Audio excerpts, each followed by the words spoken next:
may-ari nito? Sir, magkano tip nito? Baka naman, pang Starbucks lang. 20. 20 size.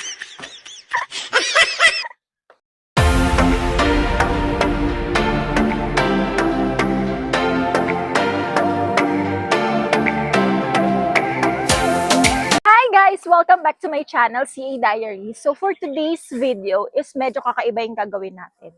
Kasi sanay kayo sa mga vlog ko na travel, coffee, food, gala-gala tayo, aesthetic. Pero ngayon may iba.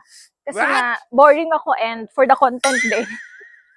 At the same time, gusto ko kasi matry na mag-car wash din. So, alam niyo, ang gagawin ko kasi nasabi ko na. Ako nga ay magiging car wash girl for a day.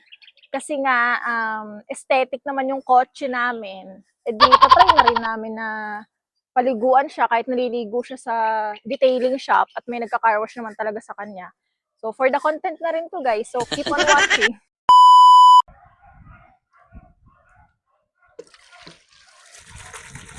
So, gantuin muna natin siya guys. Sabon muna, of course. Pabulain natin. Kailangan niya maligo.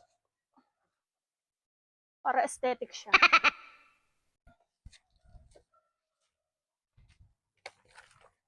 Dito naman tayo sa gilid.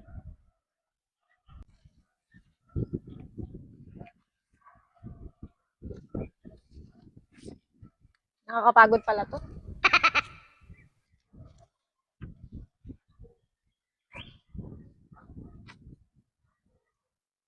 Buti na lang wala kaming kapitbahay. Kasi kung marami kaming kapitbahay dito, sabihin sa akin ano, ang eme mo te!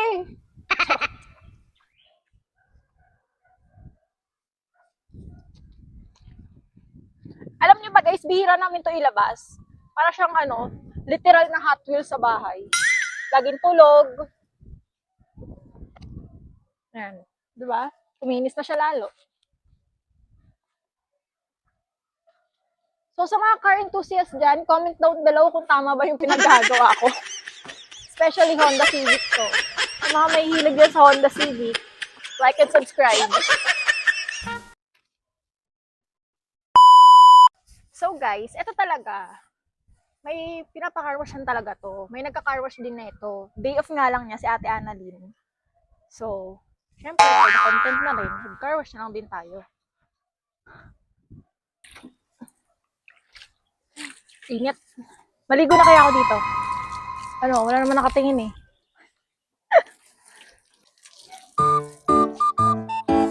Sir, pwede pong break time muna? Matcha po muna. Kakaiba tong car wash girl na to. Naka-matcha pa.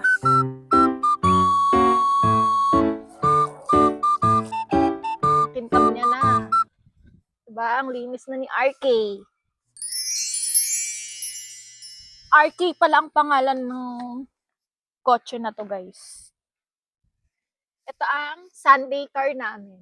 Bihira lang namin siyang gamitin. Sunday car nga, di ba? Hindi, kasi ano siya eh. Medyo, ano na kasi kami, tumatanda na kami.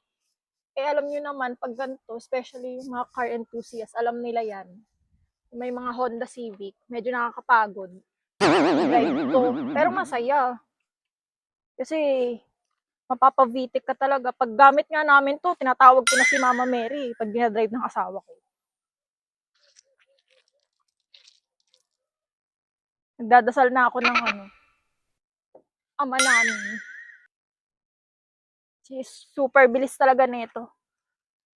Nag-car wash tayo, tapos sabay biglang umulan, no? Aray.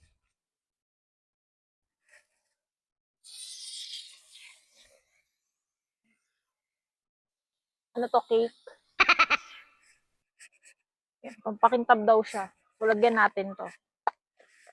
After neto, sir, ano na pong gagawin natin? Yan na siya. Ganyan na po. Iwanan naman po natin na ganyan. A few moments later. Wow. Thank you, sir. Okay, umalis na yung client ko.